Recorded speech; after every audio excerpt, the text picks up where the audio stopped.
Bueno, llegó diciembre con su alegría, que suene la música. Se sintió mucho la llegada de diciembre en Medellín con la pólvora, ¿no? No, con la pólvora, qué locura el cruce del jueves al viernes, del 30 de noviembre al 1 de diciembre. Una cosa, pues la alborada es de hace muchos años ya. Y fue anoche, yo no sé, pero anoche fue una cosa impresionante, desde las 11:30 de la noche, eso como hasta la 1 de la mañana. Llevamos 20 años con un montón de pólvora, excepto por 2016 cuando fue lo del Chapecoense, ese fue la única alborada que bajó mucho. Sí. Que es como una fiesta porque toda la gente es en la calle, pero eso fue apenas un pedacito de la noche tan movida que tuvo Medellín, ¿no? Es verdad, coincidió con el triunfo del Deportivo Independiente de Medellín y el de Nacional, ambos vivos, más uno que el otro, pero vivos ambos para vivos. la final, entonces también celebraban, cada hincha, pero también en Las Palmas se llenó de motos eso, pero era impresionante. Porque jueves es noche de piques. Noche de piques, pero iban a los precisamente miradores ayer, a ver como la era la alborada, claro, estaba que no cabían, es decir, no podían pasar carros. Y en varios sitios de la ciudad eso estaba loquísimo, además del concierto de Karol G, ¿no? Que el concierto de Karol G. Y además del encendido del alumbrado que también fue además ayer. del encendido, mejor dicho, pues nació Medellín, yo iba a decir Nacional, pero es Medellín la ciudad, no Medellín el equipo. No Medellín el equipo. Medellín estuvo de una fiesta muy caótica, pero yo creo que participó buena parte de la ciudad, es decir, yo no había visto, son como nuestros carnavales, sí, la alborada es como... Eso se dice mucho, acá el espíritu de carnaval se da con Navidad, no sí, con la Feria de las Flores, pues que es algo de nicho. Un comentario ahí, presentó el libro Juan Luis Mejía, el rector de AFIDA hace poco, y decía que los carnavales un libro sobre la historia de la cultura en Antioquia. Exacto, y tiró un dato muy bueno, y fue que en la primera década del siglo pasado se acabaron los carnavales en Medellín y eso cercenó una festividad en los paisas, ¿cierto? Claro, hoy con la alborada ese es nuestro carnaval, ahí empiezan nuestros días de fiesta. Pero bueno, que la música suene, que pasemos muy bueno, y empezamos hoy con nuestra mesa central desde el periódico El Colombiano de Medellín, con los 3 temas que consideramos pueden ser de interés para usted en esta semana. Queremos hacerle un poco de análisis, un poco de pimienta, para ver cómo nos resulta. El primer tema, Juan Diego, es el tema del metro de Medellín. Explotó un gran escándalo dentro del metro de Medellín, pues no por el metro mismo, sino porque el equipo Quintero, que ya está de salida, que le queda un mes para terminar, para dejar la Alpujarra, pues de pronto quiso como tomarse el metro, lo que el gobernador de Antioquia, Aníbal Gaviria, llamó la toma hostil del metro, que le había advertido hace unos meses el gobernador y se concretó en una carta esta semana. ¿Cómo fue eso?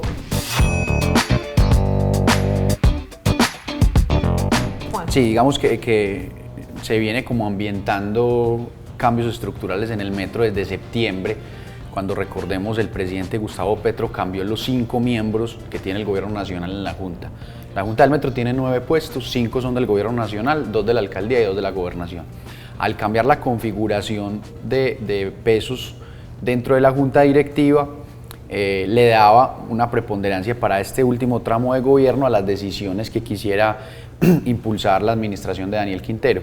Más cuando después de que denunciamos nosotros que los 3 tienen contratos, los 3 independientes. Los 3 nuevos, los 3 que nombró Petro. Exactamente. 3 independientes que nombra el gobierno nacional han tenido contratos este año con la alcaldía de Medellín, lo que lo sumaba con los 2 representantes, iban a ser mayoría. Las matemáticas daban a decir, pues ellos van a poder hacer los cambios que quieran, sin embargo se demoraron, porque como usted dice, el cambio, los nuevos nombramientos de Gustavo Petro fueron realmente a finales de septiembre. Fueron hace 2 meses y apenas esta semana apareció la carta en la cual había un escollo Luzma. Los dos miembros de la alcaldía, el alcalde encargado y el secretario de Planeación, firman una carta diciendo convocamos a una junta extraordinaria para remover al gerente. Había un escollo y era que el presidente de la junta en este momento es Aníbal Gaviria. Y él había dilatado la posibilidad de que se hiciera una reunión ordinaria que estaba programada para el 29 de noviembre, la pospuso para el 13 de diciembre y entonces ahí se ve el desespero de la alcaldía actual porque cita a una junta extraordinaria a la carrera el 7 de diciembre y se ven los puntos del orden del día, porque cuando hay una convocatoria a junta extraordinaria se debe poner los temas que se van a tratar. Entonces ahí quedó develado no solamente que van a ir por la cabeza de Tomás el Lejal del 7 de diciembre, sino un punto que es más delicado aún, y es cambio de manual de funciones y requisitos. Ese es un punto clave porque eso le bajaría los requisitos técnicos. Es como si quisieran rebajar los requisitos de quién debe ser el gerente del metro y otros directivos del metro, para poder entrar personas que no cumplan unas calidades técnicas mínimas para tener ese cargo tan importante de la ciudad. Sí. Pero me llama la atención porque finalmente a veces se manejan muchos lugares comunes, entonces la gente decía, no, es que los 3 de Petro, como usted decía, los 3 que nombró Petro se suman a los 2 de la alcaldía, y ya no solamente 3 de Petro, el gobierno nacional tiene 5 porque tiene 2 de ministerios y 3 independientes. Entonces uno suma como si eso fuera matemática sencilla, pero no. Resultó que uno de los 3 nombrados por Gustavo Petro dice, yo ni soy quinterista ni voy a votar por lo que Quintero quiere, un señor Inestrosa, Sebastián Inestrosa. Y además supimos que la instrucción que dio el ministro de Transporte, porque los 2 puestos de ministerio son el Ministerio de Transporte y Ministerio de Hacienda, que el ministro de Transporte les ha dicho a algunos de los miembros, por favor no politicen el metro de Medellín, queremos que siga con un manejo técnico. Entonces ahí otra vez se muestra algo que hemos hablado mucho, que Petro no le juega tanto a Daniel Quintero. Me parece que terminó dándoles un poco, no a Daniel Quintero, por lo menos le dio 2 puestos a Daniel Quintero, porque ese tercer puesto no fue por Daniel Quintero que lo dieron, le terminó dando 2 puestos, pero que los 2 puestos no hacen mucho, y más ahora que se termina el mandato, pues el año entrante ya van a llegar otros 2 gobernantes diferentes, y ya no va a tener ninguna mayoría.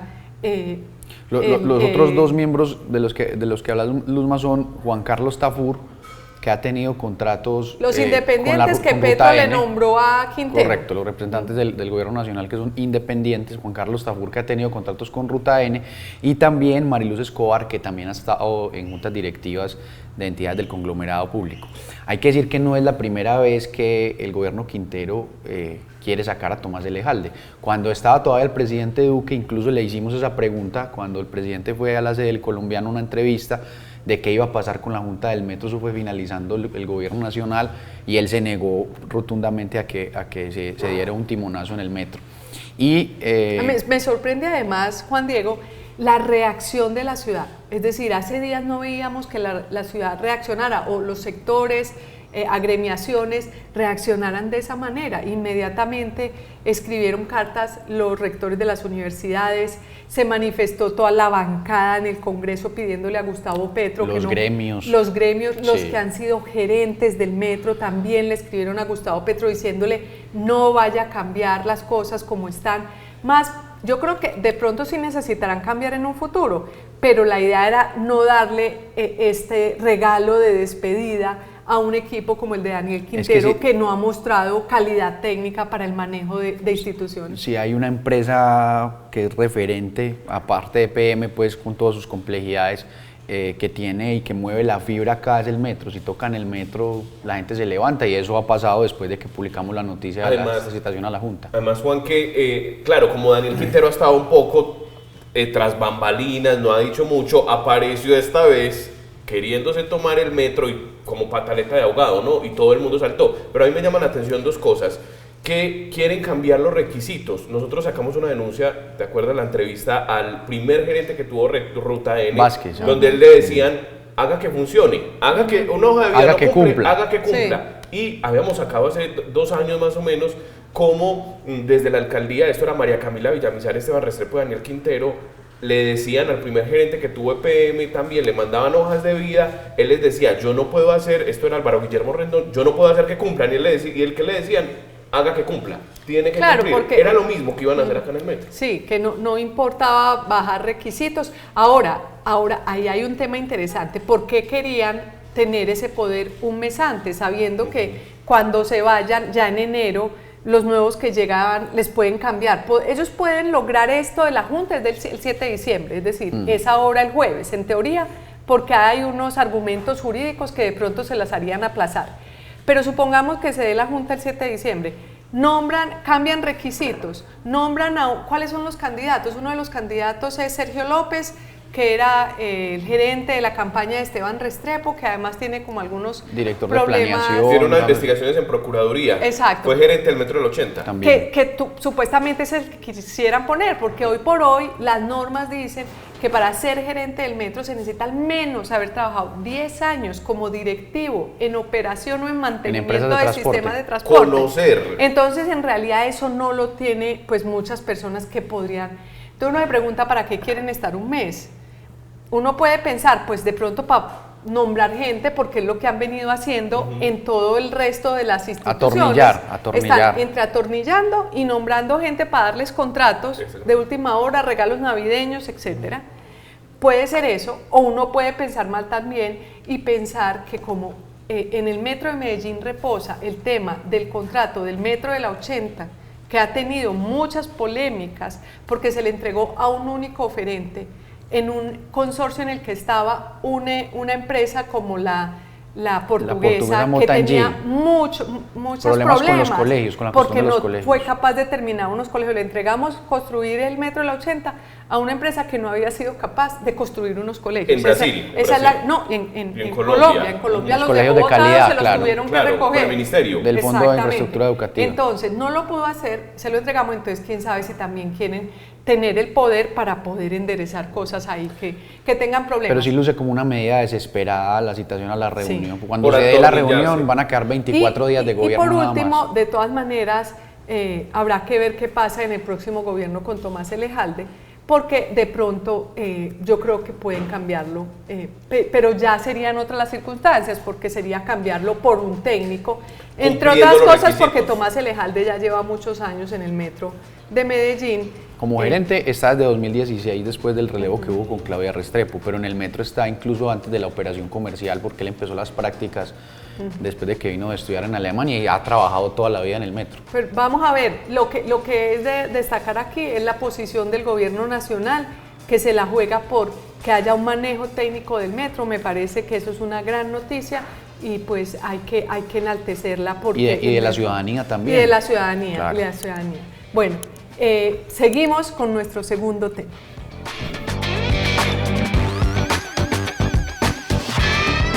Bueno, nuestro segundo tema es muy particular. Teníamos preparado, habíamos dicho que queríamos hablar de cómo decisiones del presidente de la República, como por ejemplo no subir los peajes, congelar los peajes, pues estaba trayendo consecuencias muy fuertes, ¿no? Porque no ha subido los peajes, de eso vamos a hablar ahora, pero por ejemplo hay muchas ya demandas de concesionarios porque esos son contratos. Es decir, unos señores construyeron unas vías sobre el entendido en el contrato de que les pagaban un peaje y que cada año el peaje aumentaba con la inflación. Pero en enero de este año el presidente Petro se despertó y dijo, ay no, este año no vamos a subir peajes. Y entonces se hizo lo que que el emperador dijo. El emperador dijo, no se suben peajes, no se suben. Y no se dieron cuenta que estaban metiendo las patas porque el año entrante les va a tocar subir doble porque se dio cuenta que era un error y que si no lo remediaba, las demandas iban a ser impagables por parte del Estado colombiano. Pero estábamos en esa, lo que quiero es que estoy haciendo un abrebocas, porque estábamos conversando de eso cuando hoy apareció otro tema. Que es el tema de los pasaportes, ¿no? Claro, otro tema en el cual un día el presidente Gustavo Petro dijo, no vamos a entregar esa licitación. Que porque era casi que prácticamente a dedo, que porque era, lo que pasa es que hay un solo frente porque el requisito que piden es tal, eso es tan especializado, hay que tener unos papeles, unas bodegas, unas fábricas, y él dijo, vamos a cambiarlo. Claro, pero hay que decir que hay otras empresas que han intentado competir en eso de los pasaportes y por eso se armó un poquito de ruido. Pero de todas formas, la ley 80 dice, pues con un único oferente se tiene que entregar. ¿Y qué pasa con las empresas que vienen, los inversionistas? Ellos juegan con las reglas del país. Y si de pronto un presidente dice, no, hoy no amanecí con ganas de cumplir la regla, Entonces, ¿qué hacen? ¿Qué pasó finalmente con entonces, el contrato? Entonces Thomas Greganson, que es la empresa que hacía los pasaportes, decidió demandar al Estado, pues porque no lo está permitiendo acceder a una licitación pública en las condiciones que la ley así propone, y esa demanda le puede costar al gobierno nacional 117.000 millones de pesos. Porque es que además ya esa empresa había gastado plata en todo el proceso. Entonces uno no le pueden invitar, vengan todos compitan, y yo cumplo todas las condiciones y no me pueden decir al final, no, mejor, después de que yo me he gastado, ¿qué? Yo no sé cuánto se habrá gastado. 100 millones y además de que tiene una expectativa de si cumplo los requisitos, si soy el del menor valor, pues me quedo con el contrato. Eso, ellos tienen una cantidad de gente contratada en el país, tienen las fábricas aquí, es decir, tienen toda la operación aquí con la expectativa de que cumpliendo los requisitos podían seguirlo haciendo. ¿Ese es un contrato de cuánta plata? Más de 500.000 millones de pesos. Claro, quise hacer el abrebocas de lo de los peajes para decir que es que lo que pasa es que estamos como frente a un modus operandi, porque estábamos pensando en hacer eso y hoy surgió, aunque ya se sabía un poco, pero hoy surgió este tema porque además se dio un bonchecito en la Casa de Nariño. Con Marta Lucía Zamora, claro, que es la directora de la Agencia Jurídica del Estado. Claro, es que lo que pasó fue que un día, el contrato iba y ya se lo iban a entregar a Thomas Greganson, y un día el canciller dijo, no, el presidente de la República dijo que eso era un único oferente, que no se lo vamos a entregar.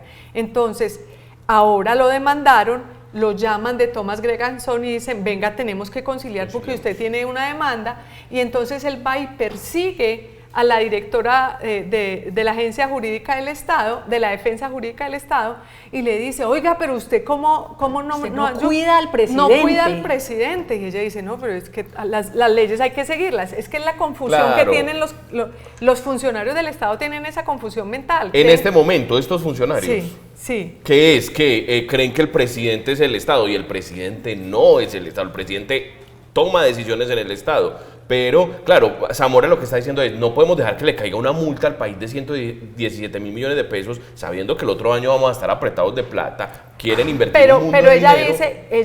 dice, no, es que nos va a tocar pagarla. Claro. Porque no hay solución, porque incumplimos el contrato, incumplimos las normas.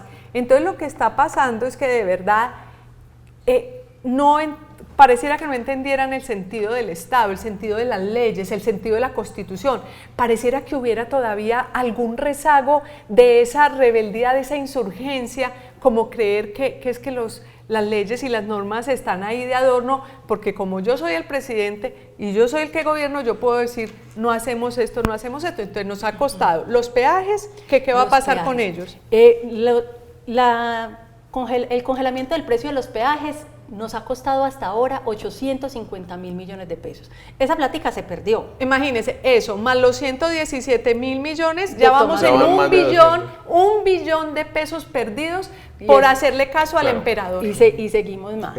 Pero esos peajes, pues ya esa plata se perdió, el gobierno tiene que pagársela a los concesionarios, de hecho lo está haciendo, pero no lo pagamos quienes pasamos por los peajes. Y la reducción del 50% en el precio del SOAT. Pero antes de pasar al SOAT quiero decirle un colateral de los peajes, porque entonces como los congeló y se dio cuenta que era un error y que tenía que devolvérselos, el año entrante va a haber 2 aumentos de peajes. Claro. Entonces va a haber 2 aumentos de peajes, más el aumento de la gasolina, más el aumento de los fletes, más el aumento de quienes usan ACPM, las tractomulas y demás. Esto en realidad se va a encarecer de una manera. Claro, él aplazó. Y no entregando concesiones viales, es decir, es como el mundo perfecto para que el desarrollo del país se frene. Él aplazó la inflación. La inflación que tenía que haber causado este año se le va a sumar a la que va a tener que causar el próximo año. Todo se va a poner muchísimo más caro. Con un PIB cayendo seguramente todo el primer semestre del año entrante. Sí, pues... Eso dicen los analistas. Es posible que caigamos en recesión. Entonces llevamos fletes, pasaportes, ¿cuál y el SOAT? Recuerden que el año pasado el gobierno nacional descontó para los motociclistas el 50% del precio del SOAT, supuestamente para que los motociclistas sí compraran el SOAT. Pues resulta que ese primer mes la gente compró con el descuento, pero al cabo de un año tenemos la misma evasión del SOAT, es decir, quienes no compran SOAT no lo compraron ni con el 50%, pero eso generó un hueco fiscal en el sistema de salud de otros 850.000 millones de pesos. Eso pues imagínense, ya llevamos 2 billones de pesos simplemente porque el señor presidente de la República se despierta y dice, no vamos a hacer eso así, o algún asesor le muestra que es que se puede ahorrar 850.000 millones y él cree que eso le ayuda a los motociclistas, y no, tenemos ahí unos problemas serios, me parece una cantidad de dinero. Esos 2 billones de pesos, fíjese usted, las vías 4G de Antioquia requieren 2 billones de pesos, y el ministro de Transporte, cuando se le pregunta si va a remendar los pedacitos que faltan para que tengamos una infraestructura, dice que es que vale mucha plata, pero resulta que ya esos 2 billones de pesos ya se los gastó el presidente simplemente dando instrucciones que no tienen no tienen asidero legal. Y pues no sabemos qué va a pasar con el Metro de Bogotá, que ese sería el otro escalabro. Que además dijo que lo pagaba, que el subterráneo lo pagaba completo. Exactamente, entonces cambiemos ese contrato también ya hecho de que era en superficie, no, tenemos que poner el subterráneo, 15 billones de pesos y yo se los pago, más o menos. Como si saliera la billetera de él. Porque, valga decir, en todo este episodio del ministro de Exteriores, el canciller, y la de la Defensa Jurídica del Estado, el ministro dijo, pues a mí no me preocupa porque la confirmación, la ratificación de cuando haya que pagar, pues yo ya estaré muerto y yo ya no tendré que ver con lo que haya que pagar, es decir, ¿qué pasa con los recursos públicos? Claro, le interesa es que no le caiga el agua sucia a él, pero que paguen los otros presidentes que vienen por delante, Estado, que es lo mismo, claro, el Estado. Con pero es lo mismo que pasa con el presidente Gustavo Petro y el Metro de Bogotá. Yo creo que esa es la fiel muestra. Hay que hacer unos nuevos estudios, pese a que ya existen los que dicen que el metro va por fuera, no subterráneo, pero a él no le importa. Él dice, yo saco esa plata, me acuerdo muy bien que le mandó a decir a Claudia López, y esa platica a usted le sirve para que se la ahorre, para que haga escuelas, como si no fuera plata del mismo Estado. Vale 15 billones de pesos más, no importa, pero es es lo que yo quiero. Eso sí es pues lo más autoritario que puede haber. Lo que es muy difícil, Ludma y Daniel, es que estas decisiones se tomen en un momento tan difícil para el país. Llevamos mucho tiempo diciendo que tenemos un presupuesto desbordado, que el déficit va a ser alto, que no tenemos en realidad la plata con la que estamos contando para el próximo año. Es decir, hicieron unas cuentas sobre una plata que no tenemos. Que no existe hoy. Entonces va a haber problemas y pues esta es la situación de un país que de pronto tiene que volver a estar pendiente de cuáles son las normas, las leyes, la responsabilidad jurídica para poder seguir adelante. Seguimos en nuestro próximo tema. Luzma, pero antes déjeme invitar a la gente a que se suscriba a nuestro canal de YouTube, El Colombiano Video. Suscríbase, active la campana para que le lleguen las notificaciones de Mesa Central, de las entrevistas de la directora que se llaman Charlas de Domingo y del contenido que hace el equipo de videos del Colombiano. Suscríbase también o síganos en Instagram. Clave. Exactamente. Y que se suscriban o nos sigan en Instagram, en X y en Facebook. Ahí van a encontrar toda nuestra información.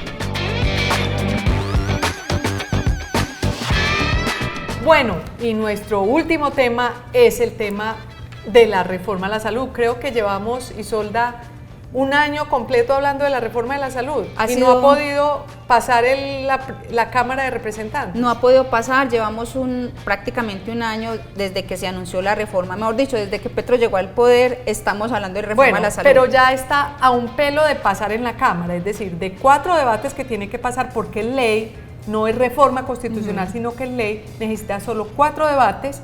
Se ha dedicado a pasar en la Cámara de Representantes, donde es más fácil, y le va a quedar para el próximo año ver a ver si puede pasar tanto en comisión como en plenaria del Senado. Sí, el articulado debe quedar aprobado esta semana, el lunes. En la Cámara, en la plenaria. Y le quedan faltando los 2 debates en el 2024. Pero bueno, pero el tema de la semana fue las declaraciones del ministro de Salud, ¿no? Que más o menos le dio patadas a las vacunas, que todos fuimos tan felices poniéndonos para salvarnos, y el ministro decidió decir ¿qué fue lo que dijo? ¿Que habíamos sido unos conejillos de indias? Más o menos dijo eso, que con el tema de la vacunación habíamos sido parte de un gran experimento y que la mayoría de las vacunas, con excepción de Sinovac, de las que dijo que él se había aplicado 3, habían entrado al país sin ningún permiso. Todos los que estamos vacunados, hoy, con excepción de los que cogimos Sinovac, yo tengo 3 de Sinovac. Toda la nueva tecnología es una tecnología y todas las vacunas entraron aquí sin permiso. Fuimos y nos convertimos en un experimento. Yo a veces pienso que si estuviera Jaime Garzón vivo, es decir, ¿cómo disfrutaríamos? Porque ¿cómo dan papaya a los ministros? ¿Cómo se pone el ministro a decir que esas vacunas, hizo el oso porque dijo que las vacunas habían entrado sin permiso, que solo habían entrado con permiso las de Sinovac, no las otras? Porque recuerden que lo que estábamos felices, que se ganaron un premio Nobel los que descubrieron cómo hacer unas vacunas con ARN mensajero, que son una tecnología muy novedosa. Pues de pronto entonces al ministro le pareció que no, que eso estuvo mal y se le vino el mundo encima. El mundo encima, o sea, todos los epidemiólogos, todas las personas que defendieron y han defendido la efectividad de las vacunas, pues pusieron el grito en el cielo. Hasta la OPS, la Organización Panamericana de la Salud, tuvo que salir a decirles, no, señor ministro, perdón, pero sí había permisos, sí se hicieron, lo que pasa es que se hicieron más rápido, con mayor urgencia, por la necesidad mundial de la humanidad de no morirse, porque... Y gracias a las vacunas se salvaron millones de vidas. Todos queríamos ir a vacunarnos a Estados Unidos. Y el efecto Luzma es hacia el futuro, o sea, el ministro ya se retractó, prácticamente tuvo que echarse atrás en sus declaraciones y dijo que él no era ningún antivacuna y que las vacunas realmente eran efectivas, pero el daño que eso le hace también a la gente... Todo mal en salud. Un ministro que se supone está pasando una reforma, que porque todo el país está equivocado y que la salud que tenemos no es la buena, justamente ese mismo ministro es el que dice estas barbaridades de la vacuna para luego irse al Congreso a que le aprueben la reforma, que avanzó, ¿no? Sí, avanzó la reforma. Quería decir que el ministro quedó como el Chapulín Colorado, ¿no? Como digo una cosa, digo otra. Avanzó la reforma Luzma, 126 artículos aprobados de 134, quedan 8. Se espera que el 4 de diciembre se cierre ya la votación. Este lunes en la Cámara de Representantes. Hay 2 piedras en el zapato para el proyecto del gobierno. Es el Centro Democrático y Cambio Radical. El partido de la U se plegó mucho al pacto histórico. Bueno, y los verdes, que son un problema. Y una parte de los verdes. Pero antes de entrar en el tema político, se aprobaron cosas importantes como que se acaban las EPS. Ya no van más las EPS, ese es uno de los temas más importantes. Se llaman las gestoras en salud. Que creo que ese es el fondo y lo que ahora Gustavo Petro ha querido decir, que realmente lo único que quieren hacer es eso. Y es que ellos dicen, es que las EPS son las que manejan la plata de la salud, no queremos que las manejen más las EPS, sino que la maneje la ADRES, que es del Estado. Es decir, que el Estado no haya ese intermediario, que no solamente es un simple intermediario, lo que pasa es que la labor de las EPS es más compleja. Ellos consideran que la ADRES puede girarle directamente a los hospitales y eso fue lo que quedó aprobado y ese es el nudo.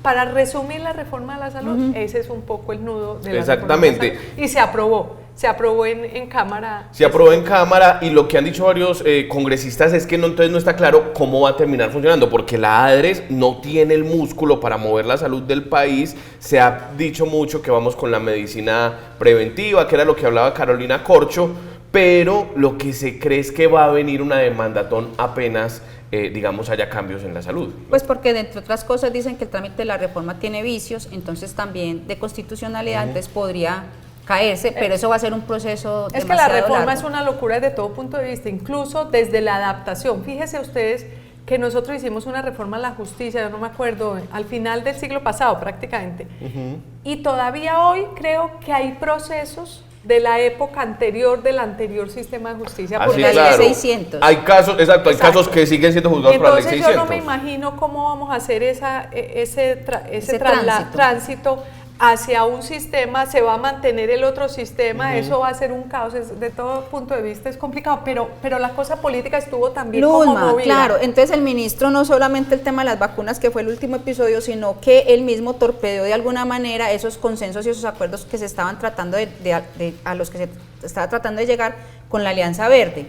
salió hoy de unas declaraciones y eso armó la de Troya y los verdes terminaron, digamos, apartándose y terminaron con más, que no pudieron votar. ni siquiera pudieron participar en la discusión, que fue un poco lo que pasó con lo del Centro Democrático Cambio Radical, que los criticaron bastante porque como oposición decían por qué se quedan y arman el quórum, pero de todas maneras el gobierno ya tenía un quórum asegurado, pero ellos dicen que se permanecían en el recinto básicamente para poder votar no a la reforma, por lo menos tener una voz disonante. Claro, porque pero además es la finalmente obligación pasó. de ellos. Claro. Es la obligación de ellos, hay que estar para votar. Hay que discutir. Yo creo que eso, digamos, es digno, hay que estar, hay que debatir, eso Claro. es el Congreso. Si ganan las mayorías, ganan. Que ganen con mermelada, eso es otra Ya cosa. eso es otra cosa. Y tendría que venir las investigaciones para ver si tenemos otro capítulo de la política en este tema de la salud. Que Claro. ya van a anunciar, incluso van a denunciar al ministro por esas mismas declaraciones, porque prácticamente él dijo que si no votaban a favor del gobierno les con daban- representación, entonces ¿qué estaban haciendo que no ahí? se- tenían claro, ni esa fue la- puestos, ni cargos, Claro. ni entidades. Y iba a decir que finalmente una de las tareas que le pusieron a Andrés Calle, que es el presidente, era que mantuviera el quórum, porque recuerden que la semana antepasada falló el quórum, todos se salían y con mermelada lograron cuadrarlo. Acuérdense que había dos ministros ahí, tanto el ministro de la Salud como el ministro de las TIC, que dice que la salud ahora hay que moverla mucho con tecnología, estuvo muy pendiente, que es Mauricio Liscano. Bueno, y el último capítulo de esta semana duro, que lo protagonizó mucho Jennifer Pedraza, esta congresista que se ha destacado mucho, que ha brillado de parte del Partido Verde, porque es muy joven, viene como de todo este movimiento estudiantil universitario, pero ha mostrado una seriedad y una concreción en el uso del tema, pues ha puesto en tela de juicio el tema financiero de la reforma, porque el problema también es que todo es mal, todo va mal. La reforma la han pasado a pesar de que no tiene el aval del Ministerio de Hacienda, porque todavía el Ministerio de Hacienda no ha dicho si eso es sostenible financieramente o no en el tiempo. Ellos sacaron ahora un comunicado diciendo que va a costar casi $1 billón la aplicación de la reforma. Eso ha sido un problema, Luzma, el tema del aval fiscal, y parte de lo que dicen que es inconstitucional es porque empezó la discusión y no se conocía ni siquiera cuánto iba a valer, y empezaron a hablar de unos costos de la reforma que todavía no sabemos. Ellos hacen unas proyecciones incluso a 10 años, pero esas proyecciones tampoco como que cuadran, porque a 10 años se va a bajar el gasto en la salud y no basados en un modelo de prevención, pero de todas maneras la gente se sigue enfermando. Pero hay una cosa en cuanto a lo que va a valer la reforma a la salud. En el primer año es $1 billón, pero se espera que en 2025 sean 7 billones y en 2027 sean 10 billones de pesos. Claro, porque como ellos planean todo un crecimiento de infraestructura muy grande de contratación. Pero precisamente lo que dice Jennifer Pedraza es que lo que planteó el Ministerio de Hacienda, los gráficos y los datos que entregaron, es que va a disminuir la inversión en salud con respecto al PIB, lo cual es absurdo. Es decir, si tenemos el problema que tenemos hoy de atención, es porque no hay suficientes recursos para pagar todo lo que quieren darnos en derechos de salud, pues ¿cómo van a decir que con la reforma van a disminuir la inversión en salud a mediano y largo plazo? El argumento, Luzma, de ellos es que es un modelo de prevención, entonces como que la gente no se va a enfermar.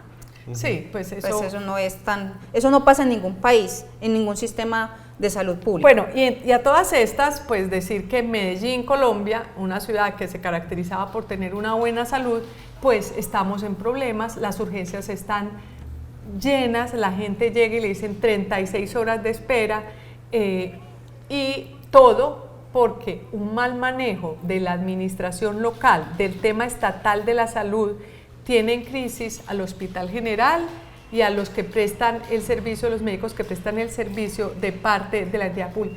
Porque muchas veces quienes, como el alcalde Daniel Quintero, se decían de izquierda, en realidad como que no se preocupan ni les importa la salud de la gente. Luzma, un dato alrededor de eso, 99% están las urgencias, como los decía, explotadas completamente y sin pediatras, no tenemos sin pediatras, los pediatras, se cerró el ala del San Vicente de pediatría, ahora la del Hospital General están en paro.